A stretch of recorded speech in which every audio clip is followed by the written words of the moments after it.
Alright, I am back with the Song of Achilles. We are on chapter 16.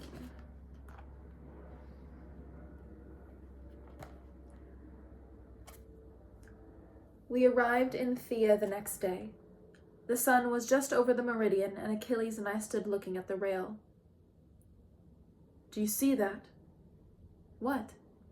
As always, his eyes were sharper than mine. The shoal. It looks strange. As we drew closer, we saw why. It was thick with people, jostling impatiently, craning their necks toward us, and the sound, at first it seemed to come from the waves, or the ship as it cut them, a rushing roar.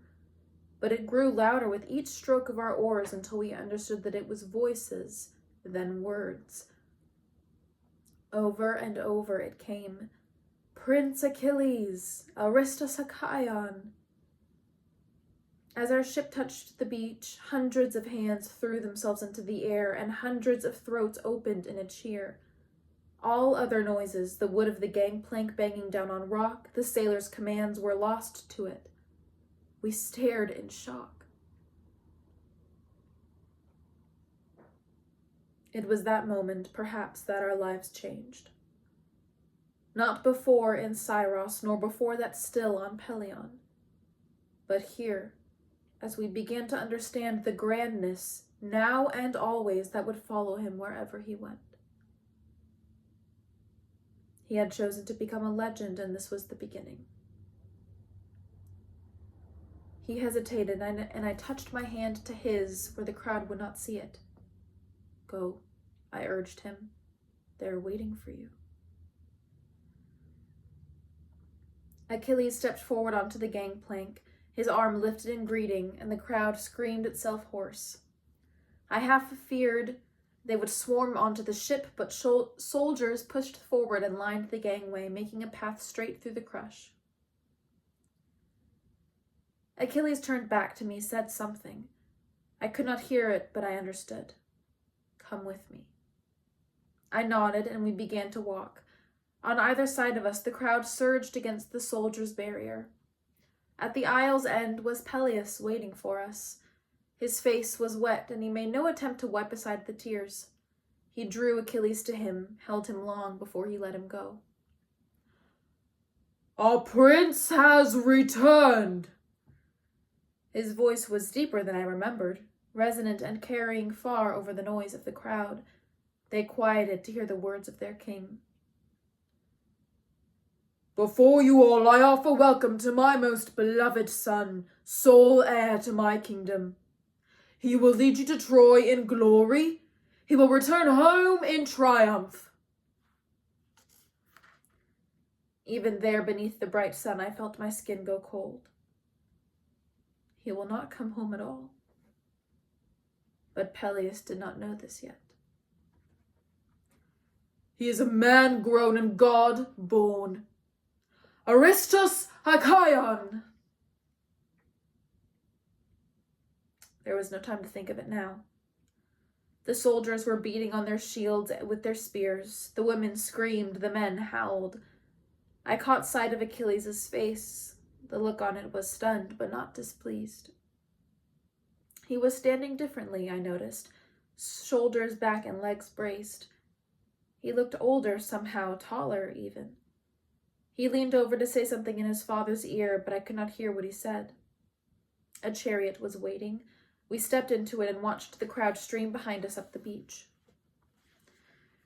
Inside the palace, attendants and servants buzzed around us. We were given a moment to eat and drink what was pressed into our hands.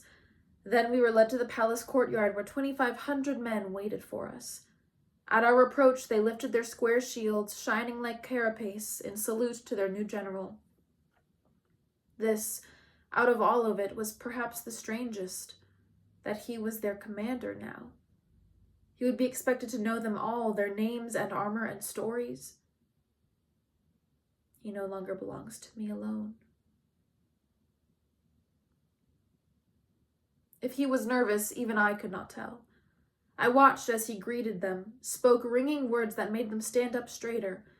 They grinned, loving every inch of their miraculous prince, his gleaming hair, his deadly hands, his nimble feet. They leaned towards him like flowers to the sun, drinking in his luster.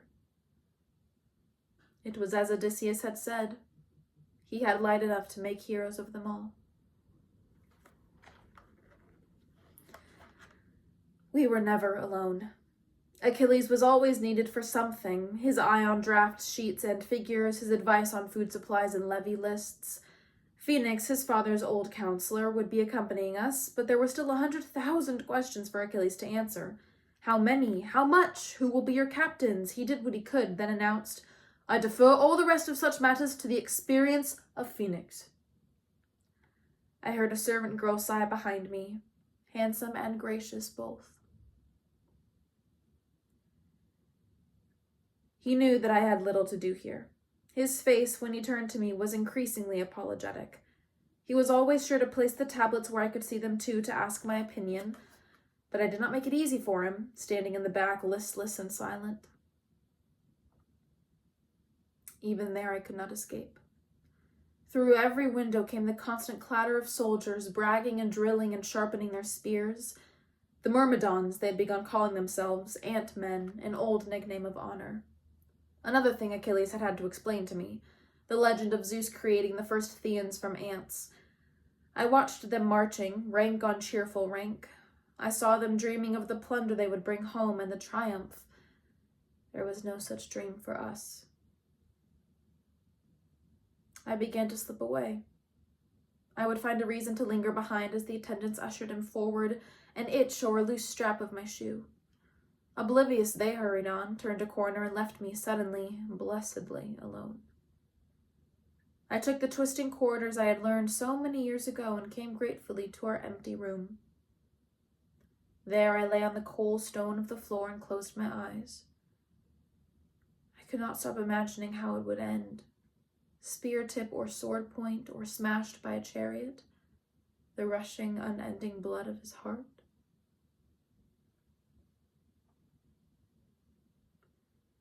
One night in the second week, as we lay half drowsing, I asked him, How will you tell your father about the prophecy?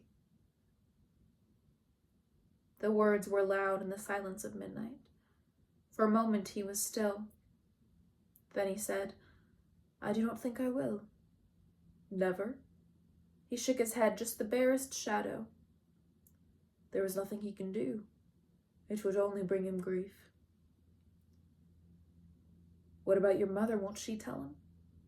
No, he said. It was one of the things I asked her to promise me that last day on Syros.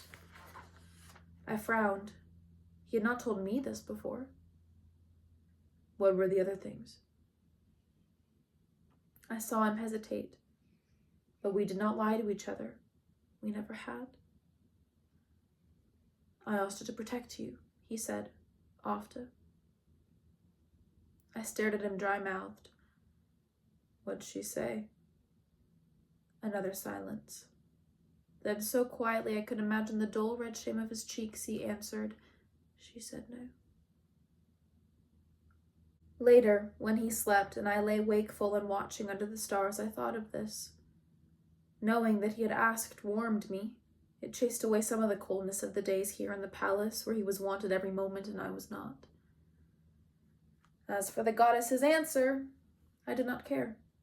I would have no need of her. I did not plan to live after he was gone. 6 weeks passed. The 6 weeks that it took to organize soldiers, to equip a fleet, to pack up food and clothing to last the length of the war, a year perhaps or 2. Sieges were always long. Peleus insisted that Achilles take only the best. He paid for a small fortune in armor, more than 6 men would need. There were hammered bronze breastplates, graven with lions and a rising phoenix, stiff leather greaves with gold bands, horsehair-plumed helms, a silver-forged sword, dozens of spearheads, and 2 light-wheeled chariots. With this came a 4-horse team, including the pair given to Peleus by the gods at his wedding. Xanthos and Balios they were called, golden and dapple, and their eyes rolled white with impatience whenever they were not free to run.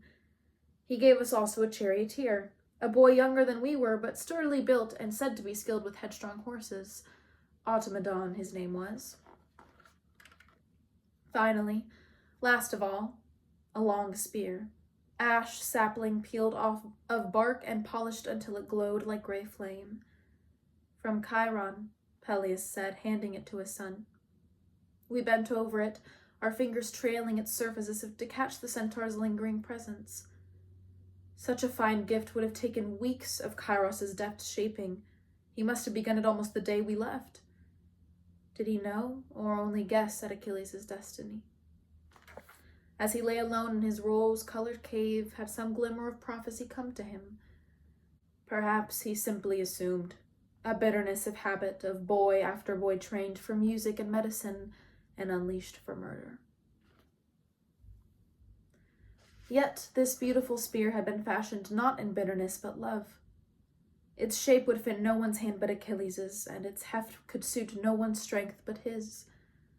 And though the point was keen and deadly, the wood itself slipped under our fingers like the slender oiled strut of a lyre. At last the day for our departure came. Our ship was a beauty even finer than Odysseus's, sleek and slim as a knife point meant to cut the sea. It rode low in the water, heavy with stores of food and supplies. And that was only the flagship.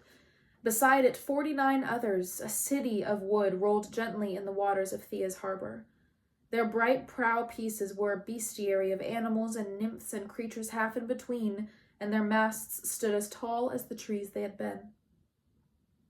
At the front of each of these ships, one of our new minted captains stood at attention, saluting as we walked up the ramp to our vessel. Achilles went first, his purple cloak stirring in the breeze from the sea, then Phoenix and me with a new cloak of my own, holding the old man's arms to steady his steps. The people cheered for us and for our soldiers, filing onto their own ships. All around us, final promises were shouted, of glory, of the gold that would be stripped and brought home from Priam's rich city. Peleus stood at the shore's edge, one hand raised in farewell. True to his word, Achilles had not told him of the prophecy, merely hugged him tightly as if to soak the old man into his skin. I had embraced him too, those thin, wiry limbs. I thought, this is what Achilles will feel like when he is old. And then I remembered, he will never be old.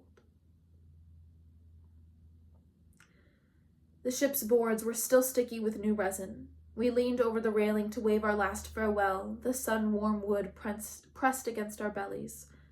The sailors heaved up the anchor, square and chalky with barnacles, and loosened the sails. Then they took their seats at the oars that fringed the boat like eyelashes, waiting for the count.